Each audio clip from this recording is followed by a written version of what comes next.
जैसे हालात में काम करने वाले दो लोगों में से एक ज्यादा कामयाब क्यों हो जाता है? आखिर वो कौन सी चीज है जो एक इंसान को दूसरे से ज्यादा प्रोडक्टिव, ज्यादा कुशल बनाती है? चलिए आज इसी दिलचस्प सवाल की तह तक चलते हैं। जरा इस तस्वीर पर गौर कीजिए। यहाँ दो किसान हैं। अब देखिए, दोनों के पास जमीन भी बराबर है और दोनों मेहनत भी एक जैसी ही कर रहे हैं। फिर भी एक किसान परेशान है। वो सोच रहा है कि उसकी फसल दूसरे से कम क्यों हुई। तो सवाल वही है, आखिर ऐसा क्यों है? क्या वजह है कि एक किसान दूसरे से ज्यादा पैदावार कर पा रहा है? इस पहेली का जवाब दरअसल एक बहुत ही दमदार आइडिया में छिपा है। इकोनॉमिक्स की भाषा में इसे कहते हैं ह्यूमन कैपिटल, यानी मानव पूंजी। तो चलिए सबसे पहले यही समझते हैं कि ये मानव पूंजी, ये ह्यूमन कैपिटल आखिर है क्या भला।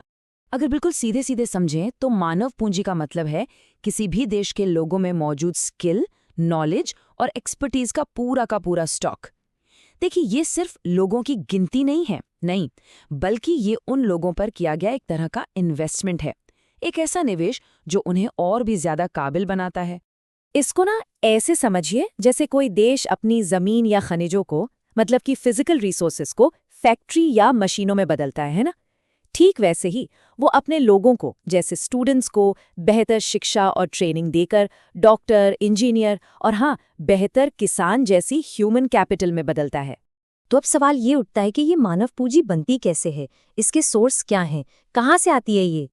देखिए, ह्यूमन कैपिटल बनाने के मोटे तौर पर 5 मेन सोर्स हैं। पहला, एजुकेशन में इन्वेस्टमेंट। दूसरा, हेल्थ में इन्वेस्टमेंट।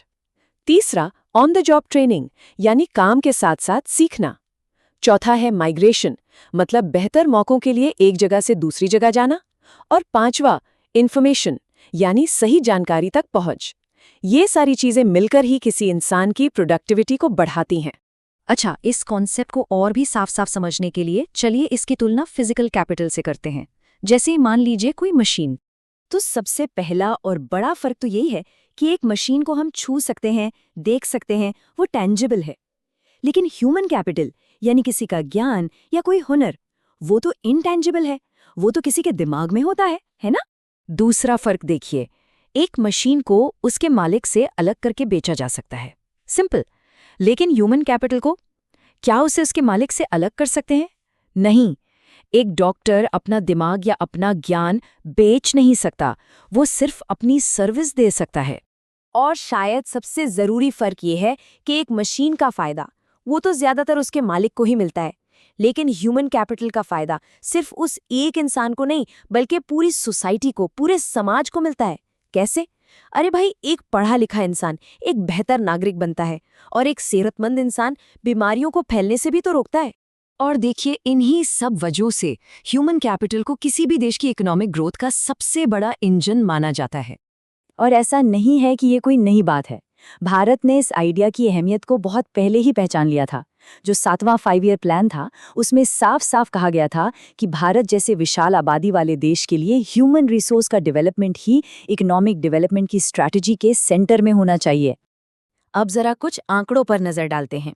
ये आंकड़े ना ह्यूमन कैपिटल और इकोनॉमिक ग्रोथ के बीच का जो गहरा कनेक्शन है, उसे साफ दिखाते हैं।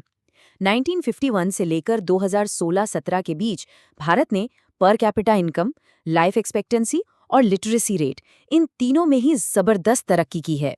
देखिए, 1951 में रियल पर कैपिटा इनकम सिर्फ 7,651 रुपए थी और 2017 तक ये बढ़कर 77,659 रुपए हो गई। मतलब 10 गुना से भी ज्यादा का उछाल। कमाल है ना? और हेल्थ सेक्टर में तो और भी कमाल हुआ।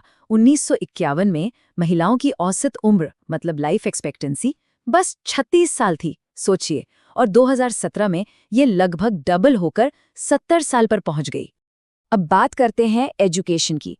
लिटरेसी रेट 1951 में महज 16.67% था, जो 2017 तक छलांग लगाकर 76% हो गया।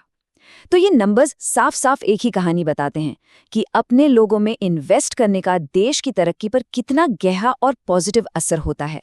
यहाँ पर ना एक और जरूरी बात समझनी होगी, एक छोटा सा लेकिन बहुत ही इंपॉर्टेंट फर्क, ह्यूमन कैपिटल और ह्यूमन डेवलपमेंट के बीच का। सुनने में ये दोनों शब्द एक जैसे लगते हैं और अक्सर लोग इन्हें एक ही समझ लेते हैं, पर इनके मतलब में काफ़ी अंतर है। देखिए, ह्यूमन कैपिटल का नजरिया लोगों को प्रोडक्टिविटी बढ़ाने का एक जरिया मानता है, यानी एजुकेशन और हेल्थ इसलिए जरूरी है क्योंकि उनसे प्रोडक्शन बढ़ता है। वहीं दूसरी तरफ ह्यूमन डेवलपमेंट का नजरिया लोगों को अपने आप में एक मकसद मानता है, एक एंड। इसके हिसाब से हर इंसान को अच्छी शिक्षा और सेहत का हक है, क्योंकि ये इंसानी भलाई के लिए जरूरी है, भले ही उनसे प्रोडक्शन बढ़े या ना बढ़े। तो अब आते हैं आज के दौर पर। आज की दुनिया में भारत के भविष्य के लिए ह्यूमन कैपिटल की अहमियत पहले से कई गुना ज्यादा बढ़ गई है। जैसा कि हमारी नेशनल एजुकेशन पॉलिसी 2020 में भी कहा गया है कि दुनिया का नॉलेज लैंडस्केप बहुत तेजी से बदल रहा है और एक स्किल्ड वर्कफोर्स की डिमांड लगातार बढ़ने वाली है। सोचिए, एआई, मशीन लर्निंग और डेटा साइंस के इस दौर में ज्ञान ही तो असली दौलत है, असली पूंजी है। तो आखिर में हम उसी बड़े सवाल पर लौटते हैं। भारत अपनी इस विशाल आबादी को, जिसे अक्सर एक बोझ की तरह देखा जाता है, भविष्य के लिए अपनी सबसे बड़ी ताकत, अपनी सबसे बड़ी संपत्ति में कैसे बदल सकता है? जवाब बिल्कुल साफ है। बेहतर शिक्षा, स्वास्थ्य और स्किल्स में लगातार और स्मार्ट तरीके से इन्वेस्ट करके। असल में यही वो रास्ता है जो भारत को एक नॉलेज बेस्ड सुपर पावर बना सकता है।